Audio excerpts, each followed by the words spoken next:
Good morning, everyone. Yeah, this morning we're going to read the story Benji, the fastest dog in the West. That's a story we're going to read this morning. Uh, about a little dog named Benji, who's the hero of this story. As soon as Cindy opened the back door, Benji and Tiffany scampered outside. Paul, Cindy called, it's time for the morning sweetie Petey chase. Sweetie Petey was sunning herself on Mrs. Finster's fence, waiting for them as usual. Benji and Tiffany dashed over to her. Yow, screeched Sweetie Petey, and the morning chase was on. That's the neighbor's cat, Sweetie Petey. She sits up on the fence and waits for the dogs because she likes to play the game with them dogs. It's where the dogs chase her. The children, grinning, watched as the animals rushed down the street.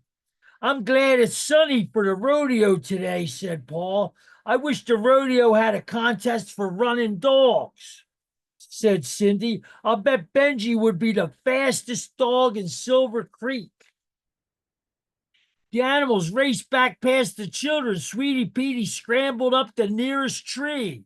She glared at the two dogs who stood below, wagging their tails and panting in the shade. See, that's what the cat climbed up the tree and it got away from the dogs. And she's up there laughing at them. Mary, the housekeeper, set out a bowl of water, and Benji and Tiffany trotted over for a quick drink. That's when Mrs. Finster called. Come, Sweetie Petey, dear, it's time for your nap.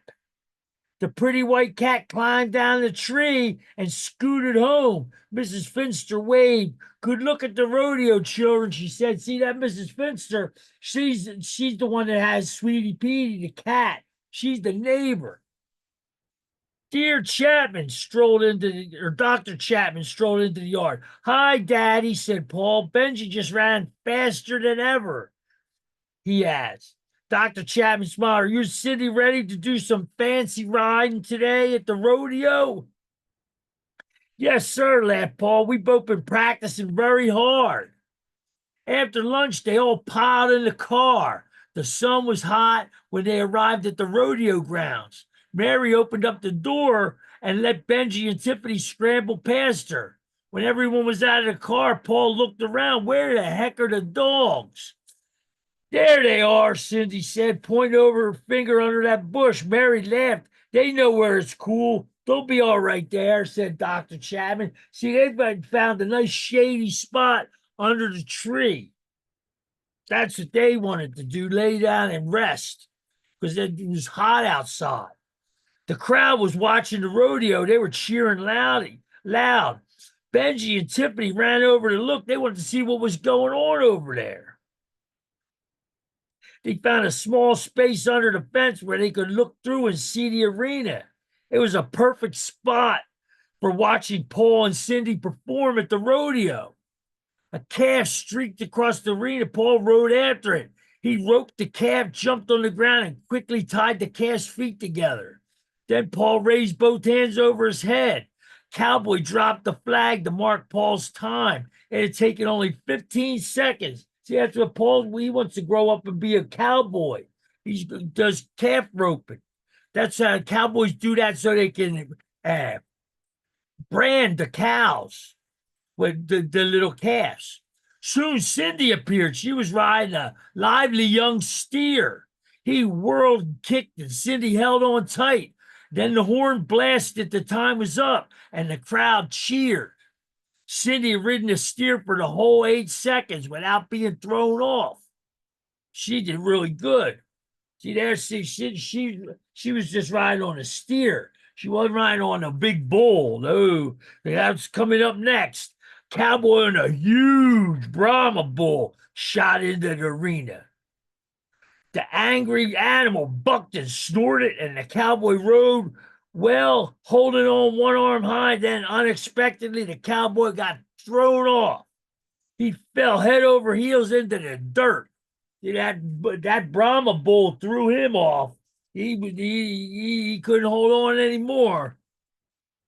A rodeo clown came to his rescue. He was wearing baggy pants and red spenders, and he waved a broom. The bull began to chase him while the cowboy ran to safety. Ooh, look, a clown, squealed a little girl. She squeezed past the space in the stands and toddled into the arena. The bull watched her with angry eyes. Marnie, come back here, screamed the little girl's mother. That little girl didn't know. She walked out in the thing, and that bull's mean. That bull was gonna chase her and hurt her bad. The frightened clown snatched up the little girl and started to run, but the bull lowered his head and charged after them.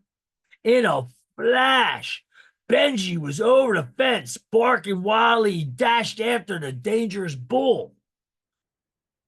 Benji, cried Paul, where did you come from? Benji ran after that bull because he knew that little girl was in trouble. He wanted to save that little girl. The bull heard Benji bark, and now there was someone new to chase. He charged after the brave little dog.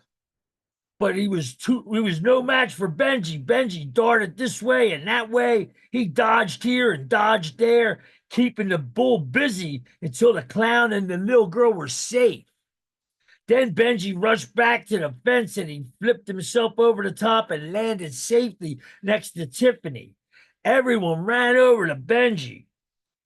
You ran in the rodeo after all, exclaimed Cindy. Now I know you're the fastest dog in Silver Creek. The cowboy who had ridden the bull smiled. I seen a heap of fast moving, but I never seen anything like that. He tied a first place ribbon around Benji's neck. Benji said with a grin, I know you're the fastest dog in the West. And that's this story today for y'all.